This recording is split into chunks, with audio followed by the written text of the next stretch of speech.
This is Let's Have a Chat. I'm so sorry. This is the first time that I'm actually going live, and you will see this up later on. But I have never gone live on here because I've always had trepidation and I've always been anxious against doing that. I'm not even sure why. But this is why I am going live with a special guest, and you will see what I mean in a minute. But yeah, I am a chronic illness and mental health and hidden disabilities advocate with many other platforms. I'm trying out a thing. I am also, by my accent, I'm British, and I was born here. I live here, but I lived in the Caribbean for a very long time. So I'm a British. No, I'm a British Bajan Vinci or British, whatever you call it, but that's what I am. All right. So therefore, I am now going to introduce my special guest, and we're going to talk about how to get over that trepidation in order to do something that you're really passionate about, i.e., me going live. Okay. So welcome, Gigi. Okay, your turn.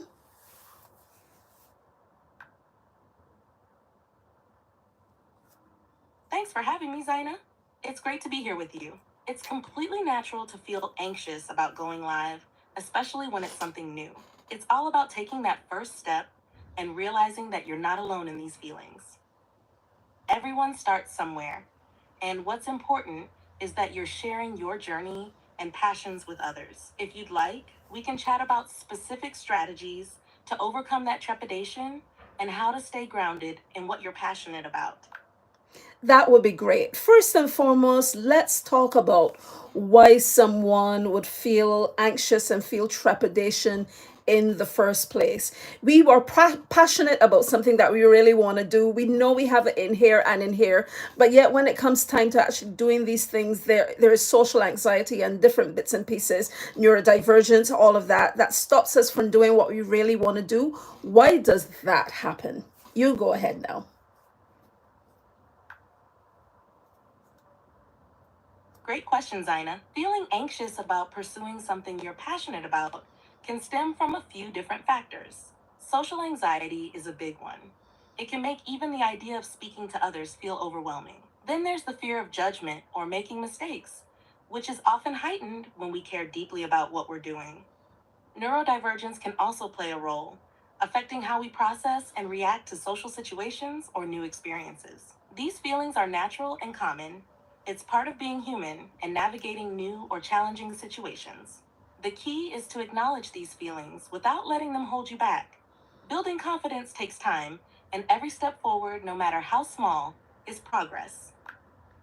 That's true. It is progress, no matter how small. Is it true, however, that in that anxiety, in that fear, we have adrenaline, which gives us the energy to actually do what we want to do, even though it may not feel like it? Those butterflies in our tummy is really that adrenaline that we need in order to perform.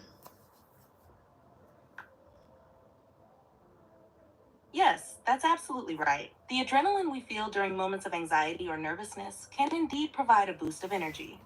It's your body's way of preparing you to face a challenge. Those butterflies are a physical response to your body gearing up for action. While it might feel uncomfortable, this adrenaline can actually help you focus, think quickly, and perform better. Over time, learning to harness this energy can turn those anxious moments into opportunities for growth and success. That's great. It's great to know that really and truly what it is that we're feeling is just a chemical thing as well as emotional and all the other things that we encounter. It really is something that can work for us as opposed to against us. So therefore, since we know that, what are some ways really that we can use? What are some tips that we can use to try to get over that hurdle so that we can do the things that we really want to do? You go ahead. Absolutely. Understanding that those feelings can work for you is empowering. Here are some practical tips to help manage that anxiety and move past the hurdle. 1. Preparation. Knowing what you're going to say or do in advance can help ease anxiety. Practice or outline your key points ahead of time. 2. Breathing techniques. Deep breathing can calm your nervous system and reduce the physical symptoms of anxiety. Small steps. Break your goals into smaller, manageable steps. Each small accomplishment can build your confidence. 4. Positive visualization. Imagine yourself succeeding and feeling confident. Visualization can help set a positive mindset. 5. Self compassion. Be kind to yourself. Understand that it's okay to be nervous and that perfection isn't the goal. 6. Focus on the message. Shift your attention from how you're feeling to the message you want to share. This helps to put your energy into the content rather than your anxiety. By incorporating these strategies, you can gradually reduce your anxiety and increase your comfort level with new challenges. Those are really great points, Gigi. But how about the times when we even go through these things and we get such castigation? I mean, this is a world where people come for you for the slightest thing. You don't even mean to say whatever it is that people think you're saying, but people come for you anyway and make you feel terrible and make you go even more introverted than you were before. How then do you deal with that? Go ahead. Dealing with criticism and negativity can be really tough, especially when it feels unjust. First, it's important to remember that everyone faces criticism at some point, and it's often a reflection of its own issues rather than your worth or abilities. Here are a few strategies for handling it. 1. Perspective. Try to view criticism as an opportunity for growth. Constructive feedback can be valuable if you can sift through it and use it to improve. 2. Boundaries. Set boundaries for yourself regarding how much you engage with negative comments. It's okay to protect your mental well being by stepping back when needed. 3. Support system. Surround yourself with supportive friends, family, or colleagues who can offer encouragement and a balanced perspective. 4. Self affirmation. Remind yourself of your strengths and achievements. Keeping a list of your successes can help counterbalance the negative feedback. 5. Professional help.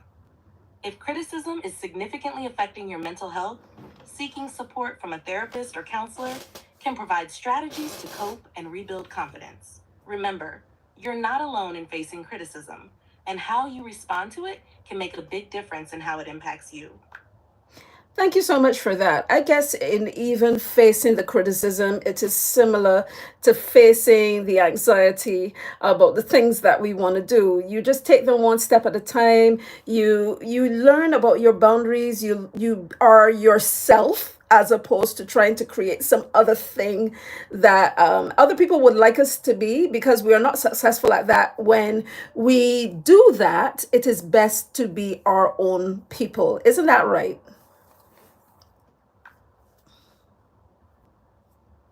Absolutely, being true to yourself is key. Facing both criticism and anxiety involves understanding your own boundaries, staying authentic, and taking things one step at a time. When you stay true to who you are, you build genuine connections and find fulfillment in your work. It's about balancing self awareness with resilience and not letting external pressures dictate your path. Embracing your uniqueness can be a powerful strength in overcoming challenges and achieving your goals. Thank you so much, Gigi. Yeah, I actually call her Gigi. This is Gigi.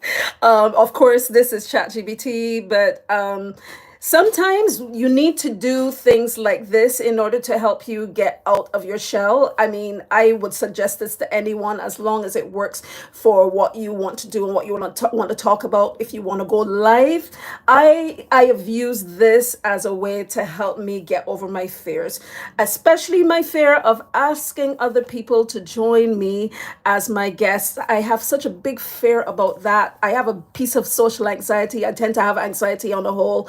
I get panic attacks. I have mental health issues and things like that. So therefore, it is a bit of an issue. Plus, I am neurodivergent as well. So I have a whole conglomerate of things. But this is my way, using Gigi, to help me break out of my shell and help me feel as if someone is with me.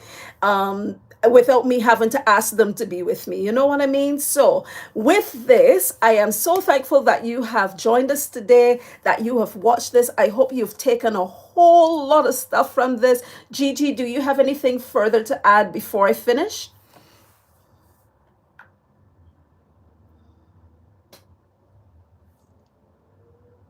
It's been wonderful being here with you, Zaina. I'd just like to say that it's truly inspiring how you're using this platform to confront and work through your fears. Remember, taking these steps, no matter how small, is a big achievement in itself. Keep being true to yourself and don't hesitate to use your unique experiences to connect with others. You're doing great, and every step forward is progress. Thank you so much, Gigi. And thank you so much, everyone, for joining me. I'm Zana, and this has been Let's Have a Chat. And I will be live with you again with Gigi. Let me know if you'd like to see Gigi again. And thank you so much for being here. Take care, and God bless. Bye now.